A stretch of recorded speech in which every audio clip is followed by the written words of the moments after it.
Get Warrior Tough, Mental Training 101 with Andrew Wittman and Dutch Coleman on 105.5 The Roar. And now back to Andrew and Dutch. All right, we're back. Andrew and Dutch, Dutch and Andrew. Andrew and Dutch. More Dutch than Andrew. Dutch, you know you're the superstar of this show, right? I mean, like, you are the man, the myth, and the legend. And man, you are awesome, dude. When I grow up, if I ever do, I want to have Magic Mike abs like you. No. All right, dude, let's talk about this Miami Duke thing, man. Oh, man. So I want to hear your take on it, then I'll give you mine. I'll let you go first this time. The only take you can have is it was just one big mess. It's just they went against everything that we've been told for years. Whenever it doesn't help us, for example, whenever you're watching your team and that critical moment happens where we see on video that something went wrong, and what do they tell us? I'm sorry, that's not reviewable. And we go, but it's clearly wrong right here. Yep, but that's not a reviewable thing. So then we have to live with that, right? Yeah. So you go into Saturday. Now the team that's the unfortunate losers, you know what was changed? Something that's not reviewable. the block in the back, they picked up the flag, and upon further review, he was blocked on the side, not in the back. Well, it doesn't matter because it's not reviewable. So what do you? So either way, have this discussion. Yeah. So if you were wrong in that sense, you were just wrong because you can't pick the flag up and say upon further review, he was blocked on the side, not in the back. Not to mention there were 3 other blocks in the back beside the one that they were questioning, and not to mention that his knee was on the ground. I was going to say there was a knee involved somewhere, wasn't there? I think I saw that on Mike and Mike. Just a huge, huge mess. And the sad part is that we know in sports you can't go back. You can't go back. There's nothing you can do about it. We know we've been taught that they're not going to overturn a victory. No matter how egregious it is, they don't do that. And that other team has to live with that. Failure to lead, failure to officiate, everything just fell apart. And Andrew, the thing that bothers me most is they had about 9 minutes to screw this up, which means they had about 9 minutes or even a 10 seconds during that 9 minutes at the end of at the 8 minute and 50-second mark of the 9 minute screw up, they could have fixed it. And they still screwed it up. So they waste every single second of that 9 minutes to get it right, and they still got it wrong. Yeah, and this is here's my take on it. If that now the Clemson game when we played Miami, what was the score again? It was like 58-0. 58-0. We could have done 5 of those touchdowns like that and been fine. So, and I said this to Quack, man, if you're waiting on the officials to win the game for you, you've already lost. That's true. I ain't got no sadness or sorrow or sympathy for Duke. And I tell my boys this when I wrestle. Drew, I'll mic you up. You tell me if I'm wrong. What I tell you is that if you're waiting for that, you complaining about that point at the end of the match, man, then it was too close and you didn't dominate. Don't be. It's not the ref's job to win the match for you. Yep. Do I tell you that? Every time. Every single time you dominate. I tell you that about your grades. I tell you that about football. This is why I left my football over in the second quarter, because if you want to win, dominate, and take the refs out of the game. Don't be blaming the refs and crying about a call. But I tell you one thing. There are such thing as 1-point victories in sports. And all I need is 1 point. So if I get that victory, it's like if a guy's running down the field, Alabama's playing for the national championship, guy's running down the field, I tackle him, he falls on his face. I walk off the field to celebrate with my team. He gets up and he runs to the end zone with the ball, and no one tells him to stop. And then you go, wait. What just happened? That. You're down. But maybe and he scores and he wins. Hey, you know what? And again, then you got nobody to blame because you can't control the refs. And if you're waiting on that, if you're waiting for the lucky break, and I get the 1 point win, I'll take it.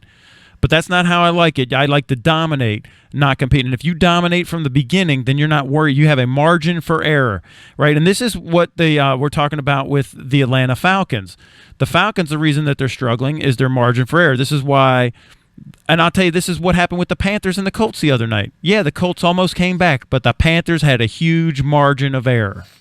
Mm-hmm. But I still think that, you still perform, you do what you do, but I don't want to get the two mixed up because we all have responsibilities. Everyone has responsibilities. Leaders have responsibility to lead. Even the led have a responsibility to follow orders and do their part. Right. So everyone has a role, and in the game of life, everyone has their role. And there are certain points in time where you cannot depend on those factors. But in a game with rules, where everyone has a role, there's an out of bounds, there's a points that count a certain amount of points. If I score a touchdown, I get 6 points. When people begin to mess with the rules, then that's an issue. And I think the rules were adjusted, and that's something that I can't plan for. And I actually, Andrew, I think that there was some crooked stuff going on in this game, because we know the Tim Donaghy's situation with the NBA where you had the referee cheating, and the NBA wanted you to believe that that was the only one out of all the officials. Yeah, that's the only one that we got caught on. Yeah. Right. So this is a situation where, imagine you and I are the officials and we're in a huddle, and there's 3 of us. Wait, is your mic on? Is your mic on while we're having this huddle? Exactly. Double check. That type of stuff. You can't tell me that one of those 3 officials, including the ones in the booth that were reviewing it, didn't say, hold on, that's not reviewable. Yeah, no, the whole crew. And they suspended the whole crew. The ACC, for 2 games they suspended. That's never been done before, has it? And you don't suspend a crew for making mistakes, because what? We all make mistakes. Officials make a mistake. That's if it was just a judgment call, and that's the thing, and that's why I said I don't leave it in the hands of the officials, because there's always subjective. So I agree with what you're saying. And sinister was going on is my point. There was something beyond that, because that's not a mistake that, number one, that is made after 9 minutes. Right. That's not a mistake that you don't see game-changing plays happening at the end when the game is over, judgments being made when you're not allowed to do that. Like, you can't go, well, that's against the rules. You can't. The officials basically did that. That's why they were suspended. And that's why I thought this is a very special situation here, because we've never seen anything like this before. No. Even the 5th down games and the different games, well, officials made a mistake.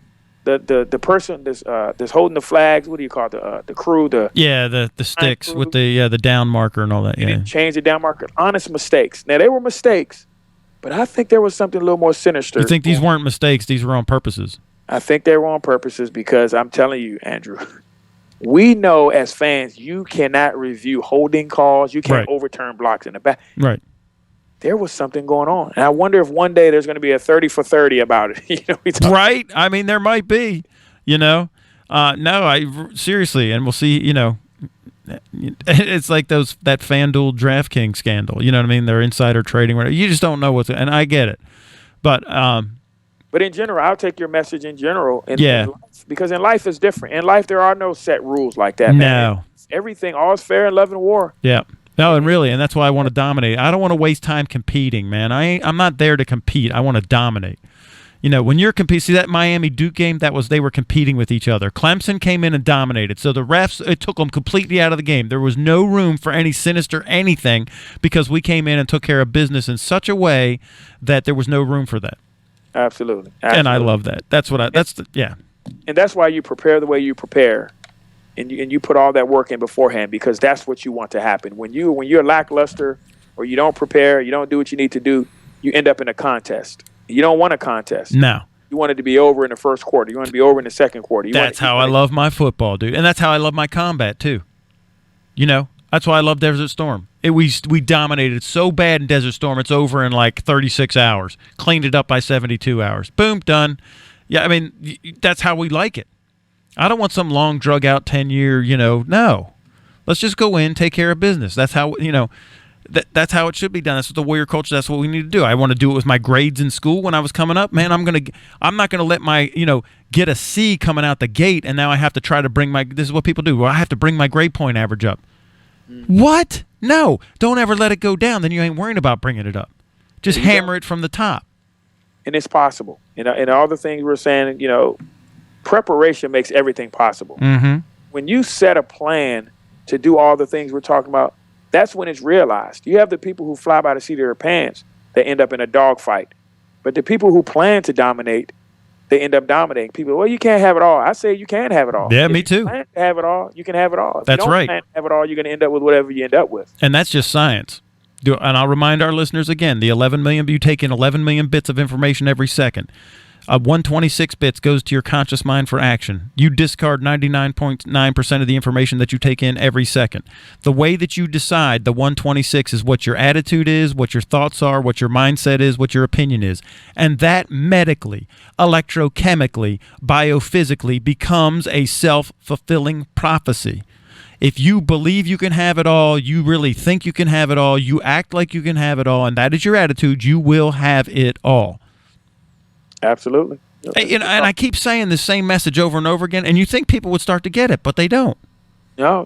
And again, when you plan to have it all, you get to identify what all is. You sit down and you write, what is it all? What is it? Yeah. You write it down, you put that target on it, and then you come up with a plan and a process that's going to get it all. So people just run down and just start grabbing stuff. You're not going to get it all. You don't even know how to get there. You don't know how to get back. You don't even know what all is. You haven't decided what it all is. And you don't know what the environment is before you get there. You don't know who's going to be there, who's going to be to your left, who's going to be. You don't know any of that stuff. So someone comes knock you upside the head while you're trying to get it all. Well, you didn't know they were going to be there because you didn't make any plans to find out who's there, who's on this path, who lives there, who's operating over here. So Right. When you plan to do those things, you take the correct path and you just knock everything down and you return home safely because you plan to do that. Preparation is the key. I love what you said about it. And I always talk about the iceberg when I'm on the podium, How much of the iceberg do you see? Just the tip, and all the other, that's the execution part. Everything else that you don't see, that's the preparation part. And this works, people, the reason we say this stuff works because we've lived it and we've seen it lived. If people look at me and ask why I'm able to do the things I'm able to do, this is the secret. No, it's because you're good looking. No, it's because you're good looking. You're just lucky, Dutch. You're athletic and you're good looking. That's why. You got lucky and you're good looking. And I'm not, and so that's why that's how come you guys could do those things. Do you not hear that? We've already had a discussion about truth and fact. Yeah, those right. Are not truths. Yeah. Those aren't facts. And people would rather use as an excuse to bail out why they don't get there. Oh, just because Dutch was good looking. Oh, Dutch was cute up. No, man. You never got handed anything in your life, Dutch. You had to earn and scrap and fight for everything. Am I telling a lie right now or what? You're not, and I'm glad I did. And if people will buy into that, they're going to be glad they did. Absolutely. Because you're going to appreciate it more. You're going to own it more. You're going to protect it more. All the things. I mean, this is your stuff. And the beauty of it, when it's your stuff, you can freely share it and give it to others. Because it's your stuff. You can't give other people's stuff away, but you can give your stuff away. So your knowledge, your experiences, your successes, you can begin to share that with the world at your own peril, at your own pleasure, or your own desire, or whatever it is, because it's yours. Whatever you want to do, you can give it all away for free. You can give it away for profit. You can pass it down to. It's yours. You can do whatever you want with it. You earned it. You worked for it. You don't have to turn around and ask someone else, "Can I give this away?" No, this is you. And I'm so glad you're sharing it with me, Dutch, and you're sharing it with the folks, and I'm so glad that we're hooked up. All right, we got to go to break, and we'll be right back. A company that has happy employees will be more effective. A company that has employees that know how to deal with obstacles and problems will make more money. A company that gives their employees the tools to make those things happen is the company that turns to Andrew Wittman. Andrew has been teaching leadership, performance discipline, emotional intelligence, critical thinking, and mental toughness for almost 30 years. He's a veteran with combat experience in the Marines and experience as a police officer, federal agent, and security contractor for the State Department. His keynote speeches, half-day, and full-day seminars are engaging, effective, and energizing. Your employees will leave feeling empowered. They'll learn how to foster better communication, build strong working relationships, develop crisis and conflict management skills, and more. Visit GetWarriorTough.com to read testimonials from people just like you. GetWarriorTough.com.